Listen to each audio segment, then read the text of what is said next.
네. 이제 말씀 전하겠습니다. 말씀은 로마서 강의 16번째 시간, 복음의 빚진 자라는 것입니다. 복음의 빚진 자. 우리가 예수님의 복음을 받아서, 예수 그리스도의 복음을 받아서 우리는 먼저 믿게 돼서 지금 예배를 드리고 있습니다. 맞죠? 그리고 예배를 드리는 자로 있다 보니 하나님의 은혜를 받고 그 은혜의 풍부함 속에 우리가 살아가고 있습니다. 이것은 하나님의 특별한 섭리와 계획 속에서 우리 자신들, 각 사람을 향한 하나님의 열심히 동원된 결과이고, 그리고 우리가 믿어 순종한 결과입니다. 그래서 우리가 예수님을 믿게 된 것은 우리가 자발적으로 하나님을 우리의 그리스도와 주로 선택해서 믿고 있는 것이기도 하지만 우리 스스로는 그것을 완성할 수 없기 때문에 하나님의 적극적인 도움과 은혜가 있어서 이 자리까지 오게 된 것이다라는 사실을 우리 모두는 알게 될 거라 이 말이에요. 사실 우리가 지나온 인생들을 쭉 돌아보면 우리는 사실 스스로 예수님을 믿을 수 있는 정도의 고급한 수준을 갖지 않았습니다. 정확하게 표현하면 그런 수준을 갖지 못했습니다. 그럼에도 불구하고 하나님이 열심히 우리를 부르시고 강권하시고 재촉하셔서 사실은 여기까지 오게 된 것인데 그 큰 은혜를 우리는 감당하기가 어렵다 이런 말이죠. 그런데요, 그 혜택을 입어서요 우리는 억눌렸던 것을 벗고 자유하게 됐습니다. 눈이 멀어서 볼 수 없던 것을 이제는 겨우 볼 수 있게 됐습니다. 그래서 우리는 마귀가 휘두르던 죄와 사망의 권세 속에서 살다가 그렇게 괴로움을 받고 살다가요 이제 그런 모든 것들을 벗어버리고 하나님 품으로 돌아가서 평안을 얻게 되었고, 하나님을 볼 수 있고 하나님을 느낄 수 있고 또 하나님을 누릴 수 있게 됐고, 그리고 하나님을 생각에 담고 마음에 담고 우리 몸에 성령을 담고 그렇게 예배자로 살아갈 수 있게 되었습니다. 바울이요, 율법과 육신으로 살던 때에는 사울이라는 이름으로 불렸습니다. 그의 청년 시절까지인데요, 그때는 이런 자유와 능력을 알 수 없었습니다. 그래서 자기 열심으로 온갖 열심을 동원을 해서 그리스도인을 핍박하는데 애를 쓰고 앞장섰던 사람의 대표적인 사람이 바로 사울이라는 청년이었습니다. 그러나 하나님의 나라와 예수 그리스도의 복음이 그에게 전해져서 딱 알게 되는 그 순간에 다메섹의 만남 이후로는 더 이상 사울이라는 청년은 이 세상에 존재하지 않게 되었습니다. 오직 복음으로 거듭난 바울만 존재하게 되었고, 그 바울의 인생은 사울의 인생과는 완벽하게 다른 그런 삶을 살게 되었다는 것입니다.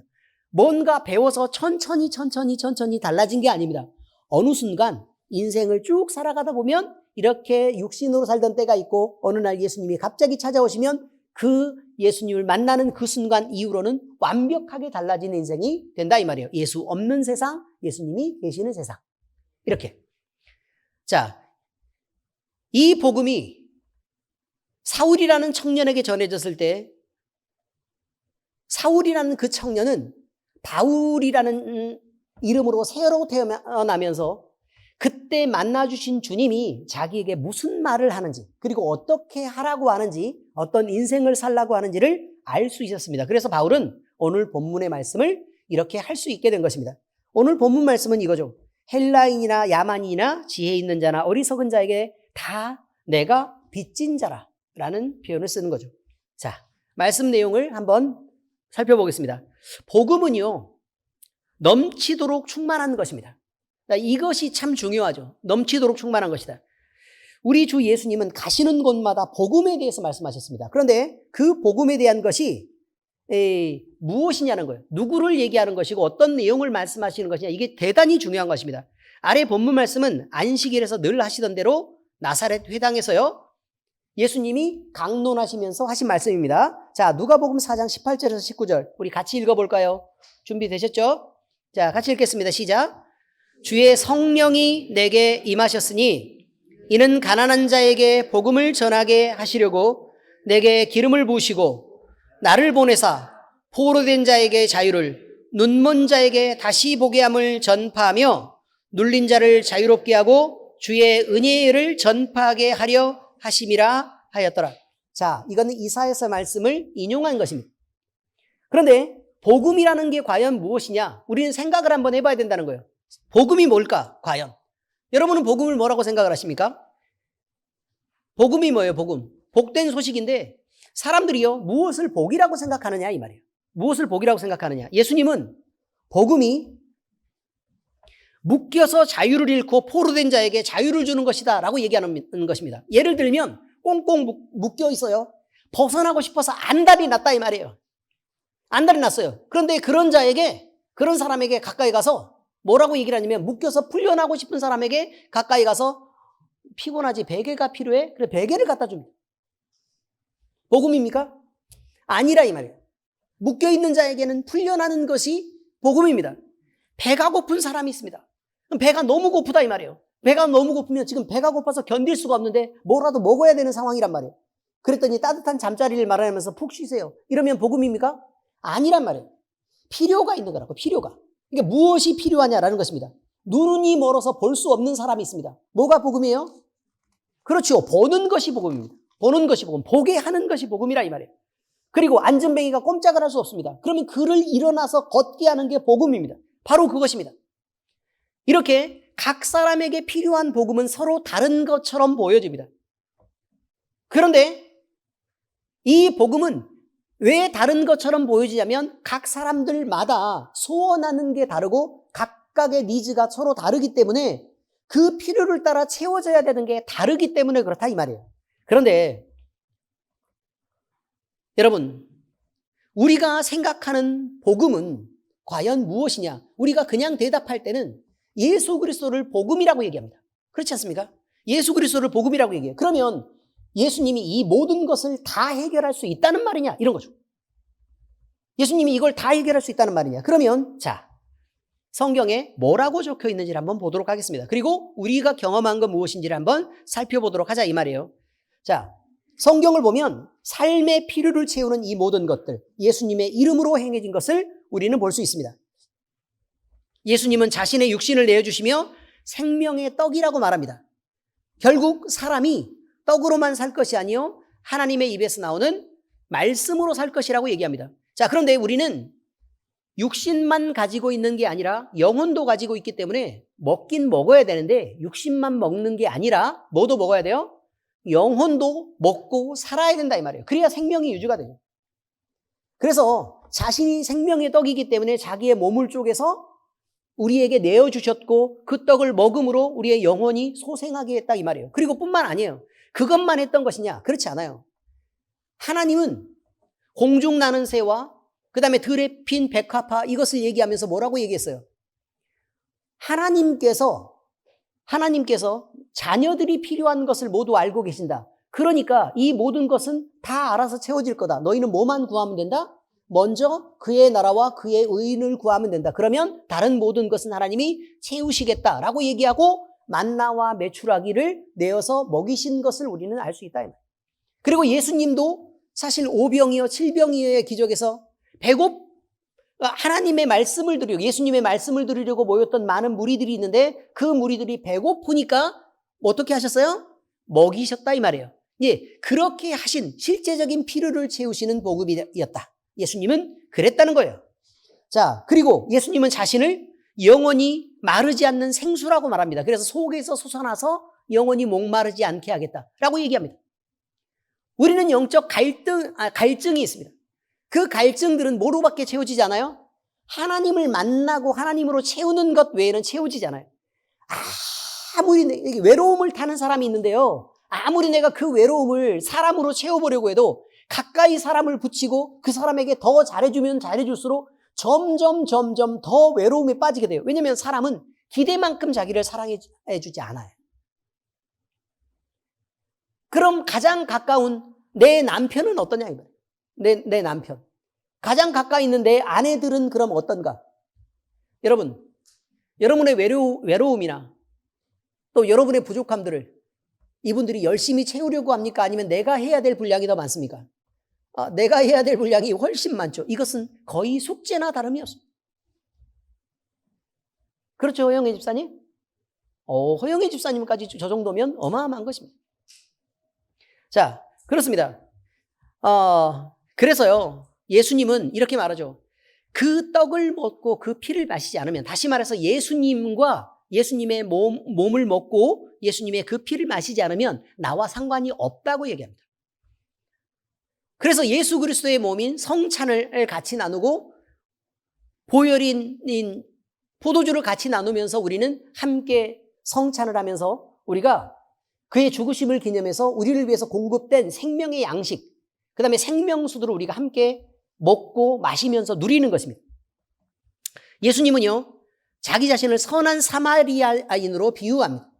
그래서 참 친구가 누구인가? 세상에서 과연 친구가 있을까? 제가 할 말이 많은데 이 세상에서 제가 목사가 된 지 그렇게 오래되지 않았잖아요, 여러분. 저를 위해서 목숨을 버리겠다고 한 친구가 있었습니다.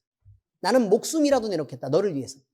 그런데 나중에 시간이 지나면서 돈 조금 걸려있는 거 이렇게 왔다 갔다 좀 하면서 자기 이익이 어느 쪽으로 치우치는 걸 보니까 목숨은커녕 금방 배신하고 돌아서는 것을 보게 되었습니다. 끊임없이 유익을 줘도, 그러니까 한 10년 이상 계속해서 도와줬는데도 불구하고 한순간에 딱 돌아서요. 그렇게 하더라고요. 참 친구가 어디 있을까? 여러분은 그런 경험이 없습니까? 여러분의 친구는 영원한 친구였습니까? 그렇지 않지요. 친구 구하기가 그렇게 어렵습니다. 평생에 1명, 2명의 친구를 남겨두기가 그렇게 어렵다 이 말이에요. 내가 엄청 잘해야 그것도 간신히 남아있지, 혹시 내가 섭섭하게 하면 그 친구 남아있지 않습니다. 문제는 내가 엄청 노력해야 된다는 거예요. 그 친구를 유지하게 하기 위해서. 혹시나 내가 실수를 해도 친구이기 때문에 그가 나를 감싸고, 내가 혹시 배신을 해도 친구이기 때문에, 친구라는 이름이기 때문에 나를 지켜낼 그런 친구가 있냐 이 말이죠. 있습니까? 손 들어보세요. 없다고요. 없다고. 세상은 그런 것입니다. 그런데 예수님은 너희가 나를 못 박아도, 핍박하고 나를 욕하고 저주해도 나는 너희의 친구가 돼서 너희를 위해 목숨을 버리겠다. 그래서 예수님이 십자가에 돌아가신 것입니다. 그런데 그 예수님은 죽어서 사라졌느냐? 그렇지 않습니다. 지금 우리에게 같이 와 있고 우리 마음속에 함께 계십니다. 또한 예수님은 천국 복음을 선포하신 그대로 병자를 고쳤습니다. 여러분, 아픈 사람에게 있어서 복음은 치유입니다. 그 일을 예수님이 행하셨다는 것입니다. 귀신 들린 자에게 있습니다. 붙잡혀 있습니다. 어떻게 벗어날 방법이 없습니다, 스스로. 그런데 예수님은 귀신을 쫓아내고 축사하셨습니다. 그리고 복음이 없어서 하나님을 몰라서 하나님을 향해서 갈 수 없는 우리를 향해서요. 그럼 우리가 필요한 건 뭐냐? 하나님을 아는 것입니다. 그를 향해 다가가는 것입니다. 그래서 우리의 구원을 이뤄내는 것입니다. 그런데 우리에게 하나님의 말씀을 주시면서 우리를 고쳐내셨습니다. 그래서 복음은 예수 그리스도라는 것입니다. 예수님은 먹을 것이고, 예수님은 마실 것이고, 예수님은 친구이시고, 또 예수님은 천국 복음이고, 예수님은 우리의 치유이고 축사입니다. 그러니 예수 그리스도에 다른 복음이 있을 수 있냐라고 우리에게 묻고 있는 것입니다. 복음은 예수 그리스도의 이름으로 선포된 살아있는 능력 그 자체입니다.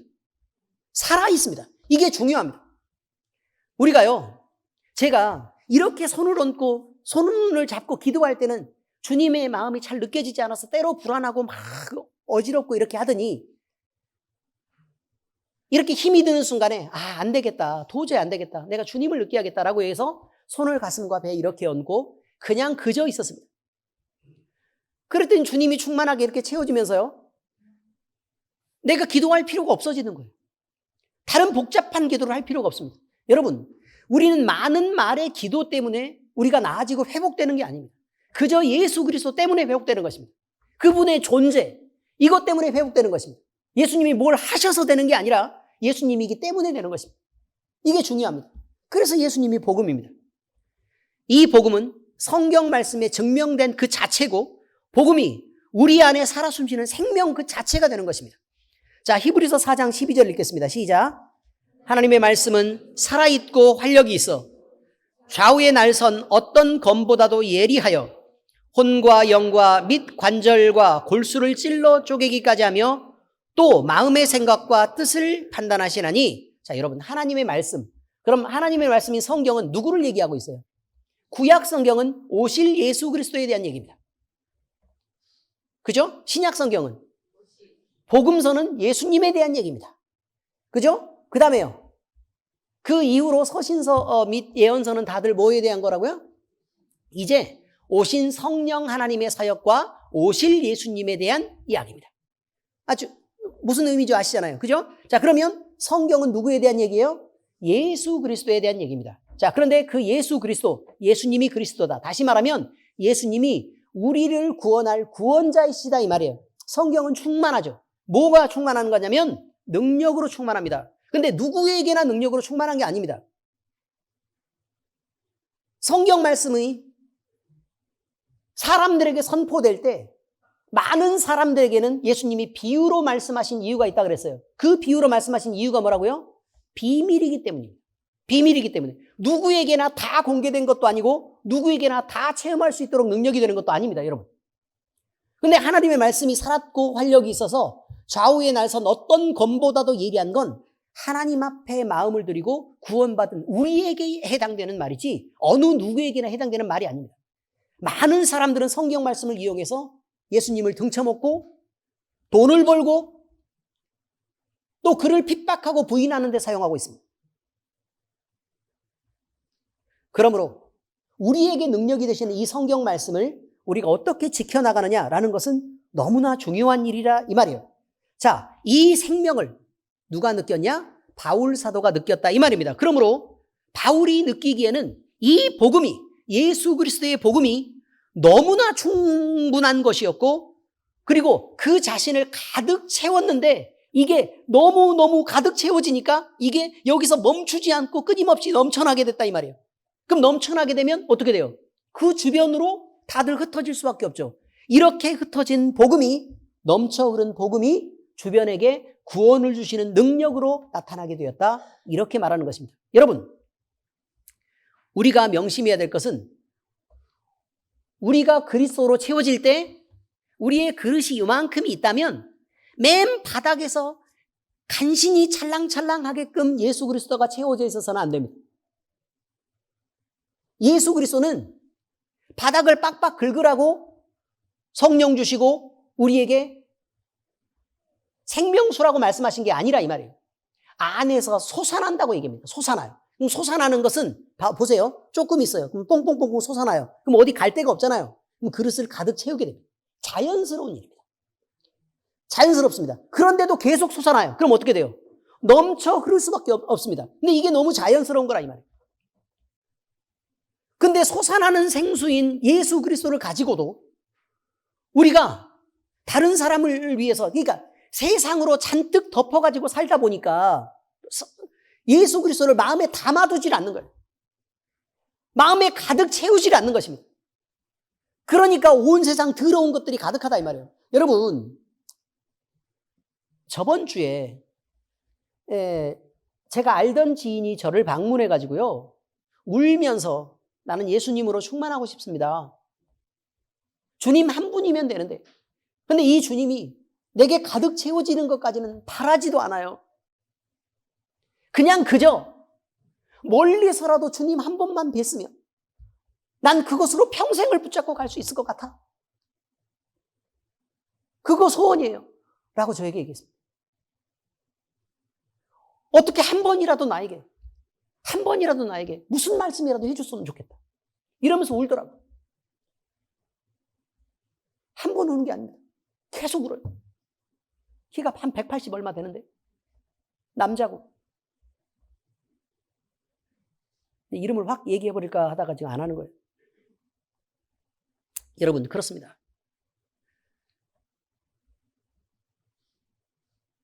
우리에게 생명이신 예수 그리스도는 어떤 방식으로 채워져야 되는 것을 우리가 알아야 됩니다. 어떤 방식으로 채워지느냐? 그릇이 이렇게 있습니다. 그릇에 더러운 것들이 이렇게 좀 담겨 있습니다. 근데 예수 그리스도가 채워지면 그 물이 더러울 거 아닙니까? 그렇죠. 그럼 우리는 순수한 예수 그리스도를 채우기 위해서는 어떻게 해야 되느냐? 성령 주세요, 성령 주세요. 그래가지고 계속해서 물을 받고 또 받고 이렇게 하면 깨끗한 물이 되겠죠. 그래요, 안 그래요? 시간이 오래 걸려요. 시간이 오래 걸린다고. 그런 방식은 시간이 오래 걸려요. 어떻게 하면 돼요?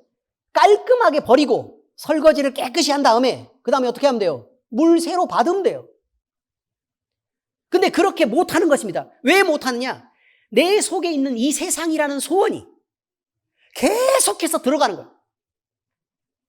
그래서 예수 그리스도만 온전히 담지를 못하고 세상을 담아 오염이 되는 거예요. 계속. 그래서 온전한 예수 그리스도를 담고 싶은데 그게 안 되는 겁니다. 주님이 성령을 부어주시고 막 그 안에서 생수가 넘쳐나서 막 기쁨이 흘러요. 그런데 결국 세상의 것이 가려서 또 세상의 것이 섞여서 혼탁한 물이 돼서 온전히 예수 그리스도를 담을 수가 없게 됩니다. 그리고 그러면서 우는 거예요. 나는 왜 온전히 예수 그리스도를 담지 못하는가? 왜 세상의 걱정으로 예수 그리스도를 온전히 담아내지 못하는가? 이런 것 때문에 아프다고. 영혼이 아파요. 온전한 기쁨으로 그렇게 갈 수 있을 것 같은데 그게 못 되니까 그게 막 안달이 나는. 근데 그 안에 만족이 있는 건 알거든요. 내가 이거 털어버리면 온전히 예수 그리스도에 채워지면 내가 어떻게 된다는 건 알아요. 사실은. 그래서 그 방향으로 가고 싶은 거예요. 근데 이게 놔주지를 않아. 힘들단 말이에요. 여러분, 우리는요, 복음을 담아낼 때 지금 있는 것 깨끗하게 버리는 게 먼저입니다. 그러니까 순서가 있다 이 말이에요. 깨끗하게 버리는 거예요. 그리고 나서 어떻게 해요? 설거지를 깨끗하게 해요. 씻어요. 그래서 자꾸 얘기하는 거예요. 우슬초로 나를 씻기소서. 깨끗하게 씻기는 거예요. 그리고 나서 깨끗해지면 그 다음에 온전히 복음을 잔뜩 담아. 그런데 그 안에서 생수가 계속 솟아나게 하는 거예요. 그러면 위에 낙엽이 떨어져도 넘칠 거고 오물이 들어와도 넘칠 거예요. 계속해서 넘칠 거라고. 그러면 계속해서 깨끗한 생수예요. 바로 이것입니다. 우리가 명심해야 될 것은 이렇게 채워진 예수 그리스도의 복음의 정착지가 우리가 아니라는 사실을 알아야 됩니다. 우리가 아닙니다. 여러분,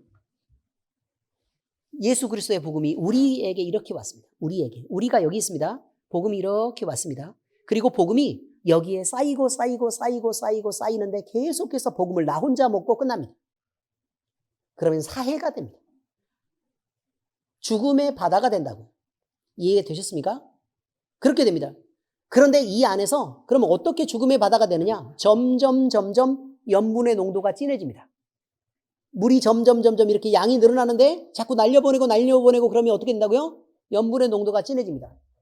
더러워집니다. 복음이 들어갔는데도요, 결국 자기만 혼자 소유하게 되잖아요? 그럼 지식의 수준만 계속해서 높아지지 은혜를 상실하게 돼요. 물이 마르게 된다 이 말이에요. 예수님은 생수라고 얘기했잖아요. 생수는 깨끗한 물을 말하고 있어요. 깨끗한 물을 말하고 있다는 건 그냥 물이 중요한 거예요. 염분이 중요한 게 아니라. 이해되셨죠? 자, 그래서 어떻게 해야 된다고요?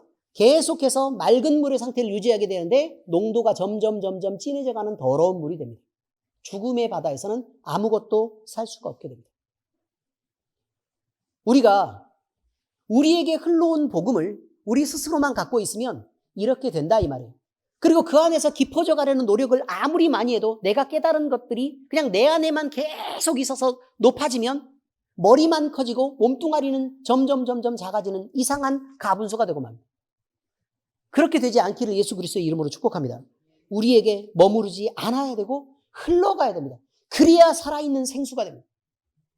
사도행전 1장 8절 같이 읽겠습니다. 시작. 오직 성령이 너희에게 임하시면 너희가 권능을 받고 예루살렘과 온 유대와 사마리아와 땅끝까지 이르러 내 증인이 되리라 하시니라. 여러분, 의미를 아시겠죠? 제자들이 성령을 받았습니다. 성령을 받았더니 자기 안에서 엄청 예루살렘 교회를 만들어가지고 활발하게 해서 우리끼리 뭐 잘 살자 지금 이렇게 된 것입니까? 아니죠.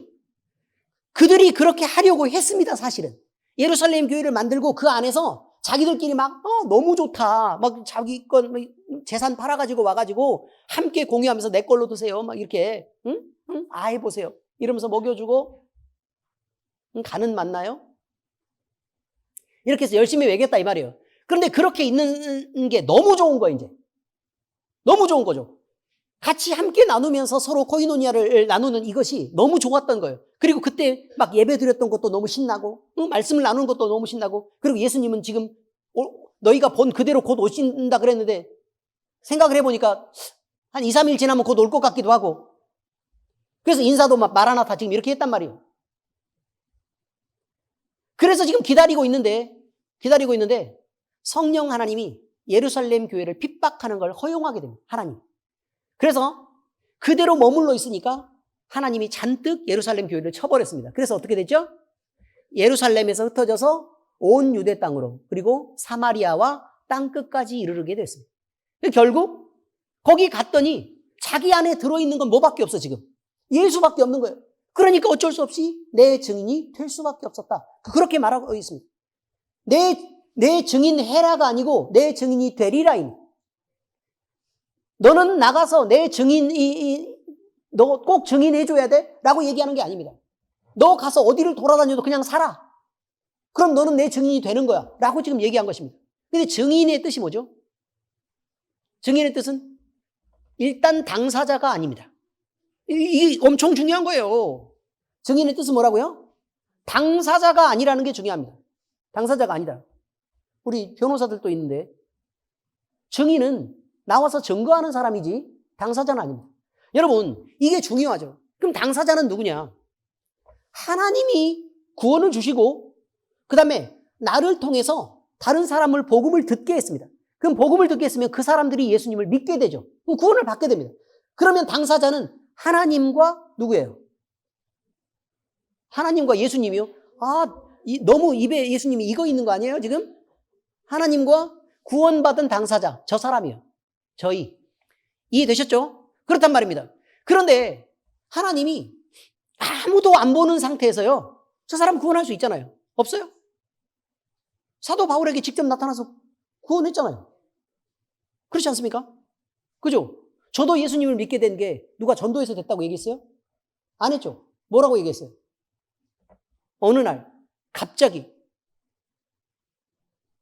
마이마이 그 채널 맞추고 있는데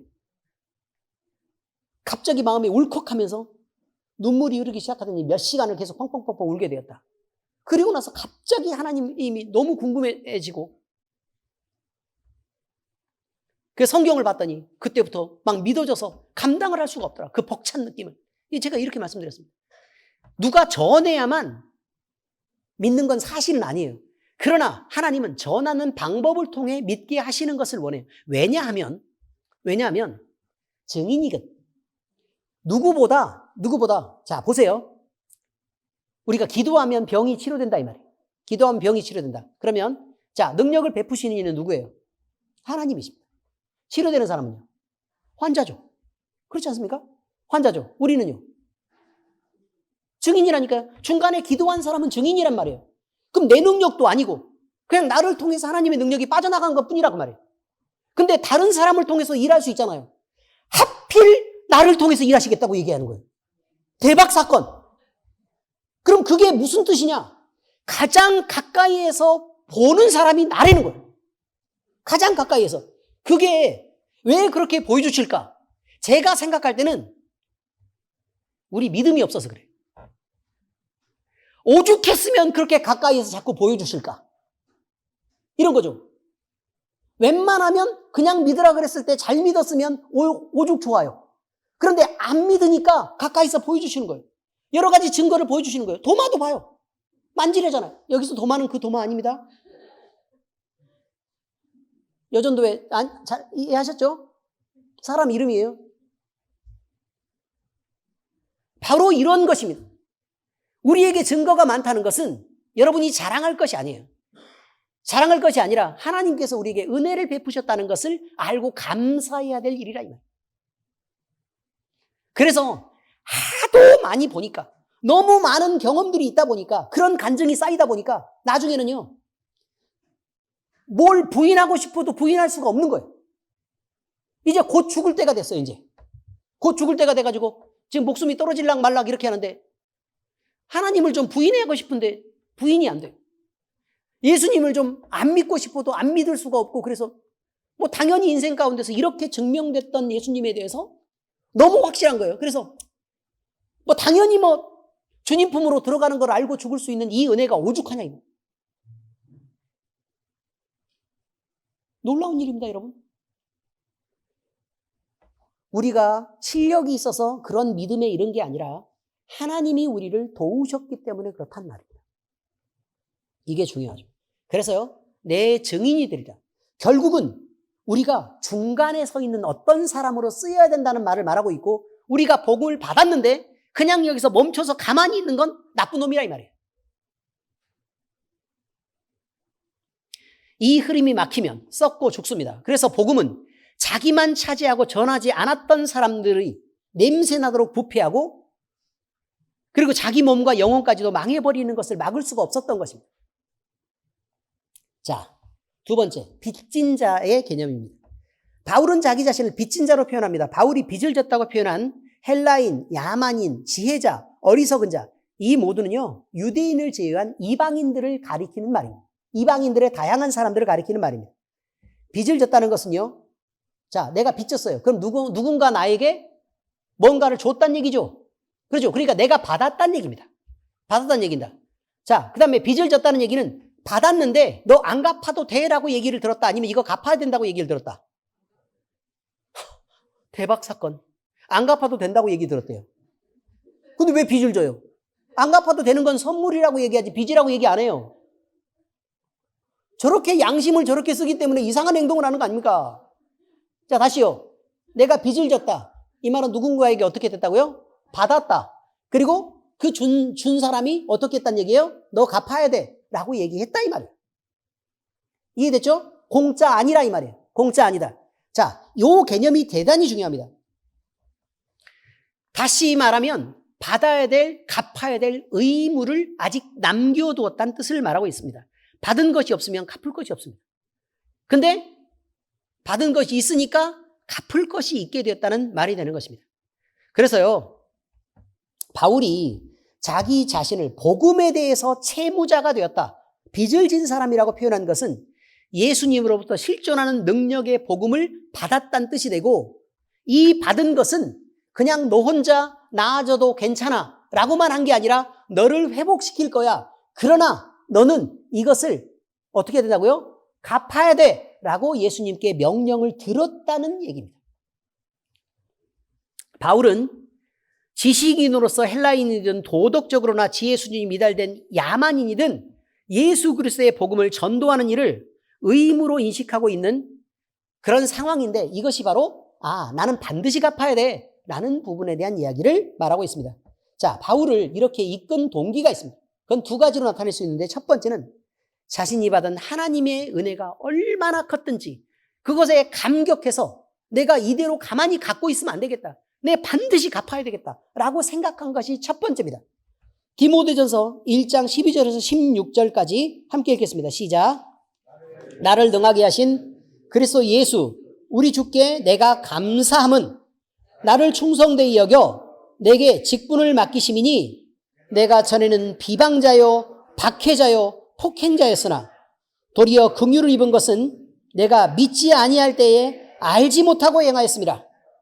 우리 주의 은혜가 그리스도 예수 안에 있는 믿음과 사랑과 함께 넘치도록 풍성하였도다. 믿보다 모든 사람이 받을 만한 이 말이여, 그리스도 예수께서 죄인을 구원하시려고 세상에 임하셨다 하였도다. 죄인 중에 내가 괴순이라.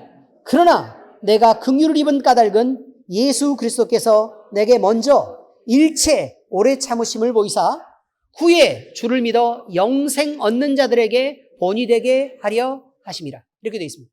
얼마나 주님이 주시는 것이 좋든지 내가 이것을 감당하기가 어려워서 나는 충성으로 이 사명을 감당해야 되겠다라고 생각하는 각오를 갖게 되었다, 이런 말입니다. 두 번째 동기도 있습니다. 두 번째 동기는 하나님이 자기 자신의 마음에 쏟아부어 주신 영혼을 향한 사랑이었습니다. 다른 영혼이 죽어가는 걸 보고 견딜 수가 없고 참을 수가 없는 거예요. 바로 이런 거죠. 내가 어렵고 힘든 상황인 것 같았습니다. 그러니까 예를 들면, 제가 어려움을 겪었다는 얘기는 아니고, 겪은 것도 맞긴 하지만, 내가 지금 어떤 특별한 어려움이 있습니다.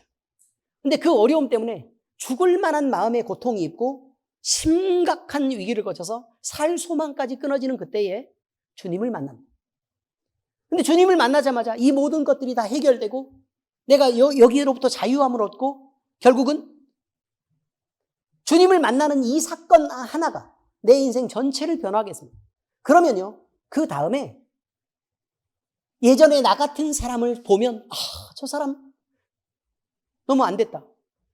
나 같은 사람인데 그럼 내가 예수 그리스도의 복음이면 되는데 이거? 라는 생각이 듭니다. 복음이면 되는데. 또 어려운 사람을 만나면 예수님 만나면 되는데. 또 다른 사람 만나면 예수님 만나면 되는데. 안타까운 사람들을 자기 사정을 얘기하면서 어려움을 당한 사람들이 쭉 얘기합니다. 근데 우리 마음속에 그런 생각이 들죠. 예수님이면 되는데.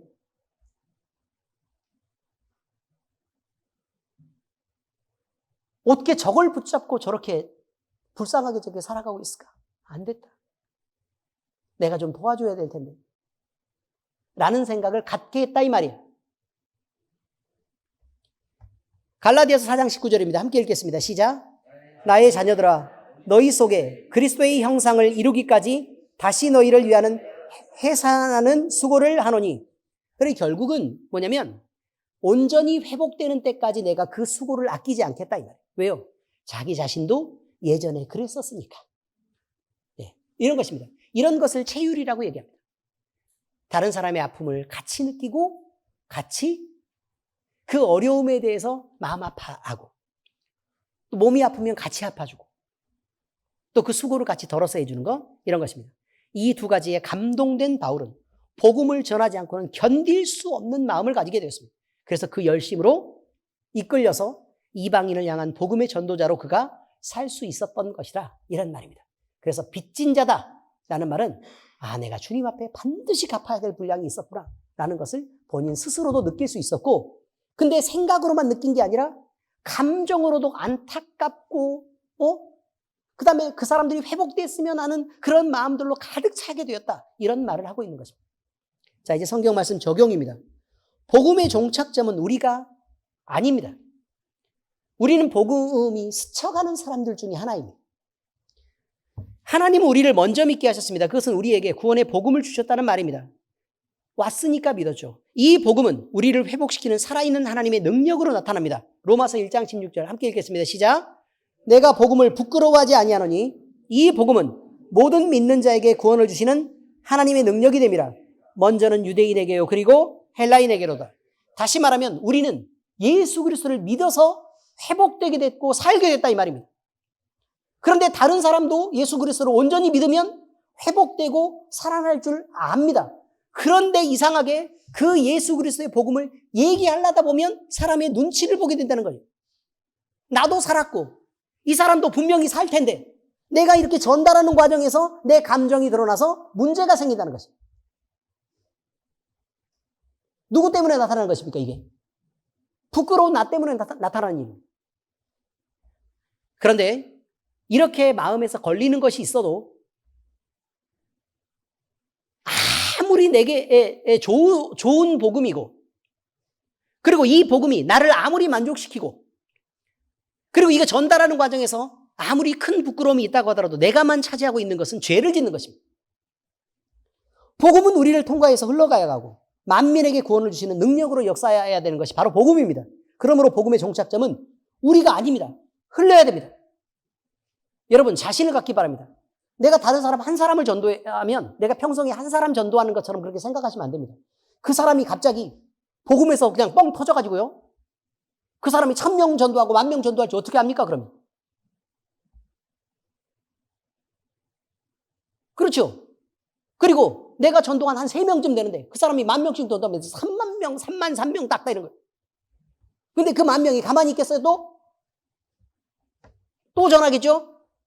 어마어마하죠. 그러니까 여러분 여기서 1명 전도하는 것이 1명이라고 생각하시면 안 된다 이 말. 하나님이 그 끝에 몇 명을 달아놨을지 모를 일이에요. 그래서 우리는 1명보다 더 큰 용기를 가져야 될 필요가 있다는 것입니다. 우리는 복음의 전파의 사명을 위해 부르심을 입었습니다. 마태복음 28장 19절 20절 시작. 그러므로 너희는 가서 모든 민족을 제자로 삼아 아버지와 아들과 성령의 이름으로 세례를 베풀고 내가 너희에게 분부한 모든 것을 가르쳐 지키게 하라. 볼지어다 내가 세상 끝날까지 너희와 항상 함께 있으리라 하시니라. 여러분, 여러분이 복음을 부끄러워하는 순간에도 예수님은 여러분과 함께 계시고 복음을 자랑하는 순간에도 여러분과 함께 계십니다. 복음의 능력을 베풀어지는 순간에도 여러분과 함께 계시고 여러분이 창피해서 숨고 죄를 짓는 순간에도 여러분과 함께 계시는 분이 하나님입니다. 그러므로 우리는 반드시 복음을 전해야 하고 복음으로 살아야 됩니다. 이 사명은 우리가 성령에 감동될 때 자연스럽게 우리를 통해서 나타나는 일입니다. 그러나 결국 여기에서 우리의 결단과 하나님을 향한 사랑의 헌신이 요구됩니다. 내가 뭔가를 시도하지 않으면 안 된다는 거예요. 뭐라도. 아니, 앞에 떡이 있는데 집어 먹어야 배가 부르죠. 그렇지 않습니까? 목이 마르면 마셔야 되는데 꼭 이상한 신자들이 기도를 할 때는 늘 뭐라고 기도하는가 하면 주님이 생수를 주셨다라고 얘기하는데 주여 그것을 제게 마시게 하시옵소서. 저는 아직 목마릅니다 주님 이라고 얘기한단 말이에요. 이해되셨습니까? 너희는 기도하면 돼 라고 얘기하는데 주여 저에게 기도하게 해주시옵소서. 능력 주시옵소서. 손을 얹은 즉 낫는다고 얘기했잖아요. 그죠? 근데 손은 못 얹고 내가 나을까 말까를 계속 걱정을 하는 거예요. 손은 못 얹어. 그리고 나서 뭐라고 기도를 하는 거냐면 주여 제가 주님 앞에 간절히 기도하는 걸 주님이 아시지 않습니까? 이 환자를 치료해 주십시오라고 계속 기도만 하고 있다 이 말이에요. 시키는 대로 하라고. 시키는 대로 좀. 아시겠습니까? 어떻게 하라고요? 좀 성경에서 시키는 대로 하라고. 제가 시키는 대로가 아니고요. 좀 하라 그러는 대로 해요.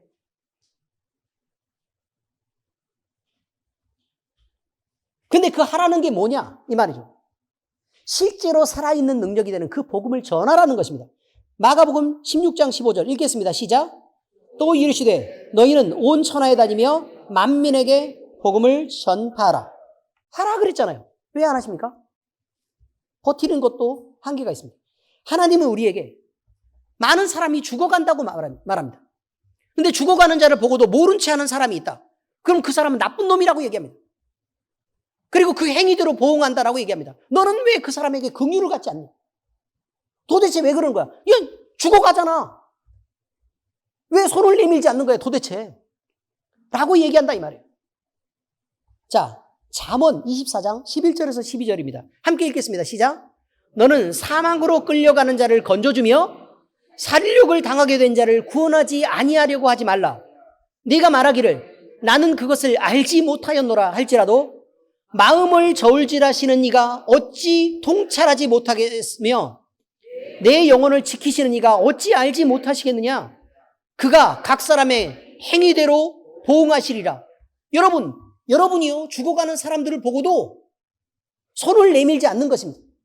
그러면서 뭐라고 생각을 하는 거냐면 저는 몰랐어요 주님 이렇게 얘기하죠. 그런데요 여러분 한번 묻겠습니다. 모르십니까?